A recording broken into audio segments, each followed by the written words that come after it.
త్రిపురాంతకం పుణ్యక్షేత్రంలో వెలసియున్న ఉభయ దేవాలయముల సందర్శనార్థం దూర ప్రాంతం నుండి విచ్చేసినటువంటి యాత్రికులకు శ్రీమద్ బాలా త్రిపురసుందరీదేవి క్షేత్ర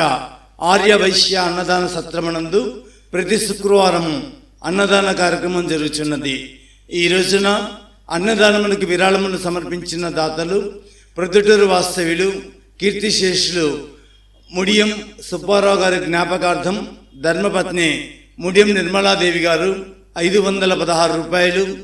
ప్రొద్దుటూరు వాస్తవ్యులు శ్రీ ముడియం వంశీ చరణ్ శ్రీమతి శిరీష గార్ల దంపతులు 516 రూపాయలు, ప్రొద్దుటూరు వాస్తవ్యులు శ్రీ ముడియం చంద్రన్ శ్రీమతి కావ్య గార్ల దంపతులు 516 రూపాయలు, తెనాలి వాస్తవ్యులు బి పాపారావు గారు 500 రూపాయలు, చిలకలూరుపేట వాస్తవ్యులు కీర్తిశేషులు బచ్చు వెంకట సుబ్బమ్మ గారి జ్ఞాపకార్థం వీరి కుమారుడు నరసింహారావు, కోడలు వాసంతి మరియు కుటుంబ సభ్యులు 516 రూపాయలు, చిలకలూరుపేట వాస్తవ్యులు కీర్తిశేషులు కాకుమాన్ సుబ్బరత్నం గారి జ్ఞాపకార్థం కూతురు మారం రమాదేవి, అల్లుడు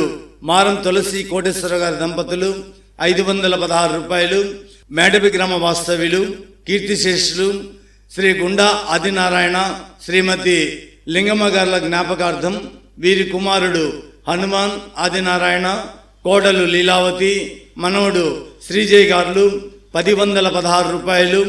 పోతలపాడు వాస్తవ్యులు శ్రీ సానికొమ్ము గురువారెడ్డి గారు 100 రూపాయలు,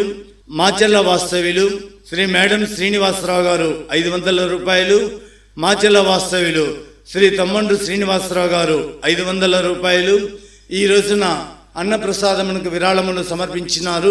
వారిని వారి కుటుంబాన్ని పరమేశ్వరుడు ఎల్లవేళలా అష్టైశ్వర్య ఆయురారోగ్యములతో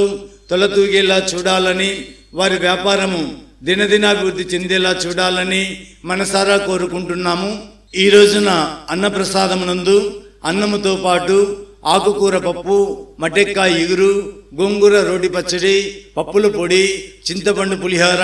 సగ్గుబియ్యం పాయసం, మిరపకాయ వాము బజ్జి, వడియాలు, నెయ్యి, సాంబారు, పెరుగు ఐటమ్స్తో తృప్తిగా అన్నప్రసాదమును ఆరగించిన భక్తులు అన్నదాత సుఖీభవని మనసారా దీవించినారు. రుచికరమైన పదార్థములను తయారు చేసిన వంట మాస్టర్ శ్రీ అచ్యుత నాగేశ్వరరావు గారు, పల్నాడు జిల్లా వినుకొండ. ఈ రోజున మన అన్నదాన సత్రమునందు 206 మంది యాత్రికులు అన్నప్రసాదమును స్వీకరించినారు.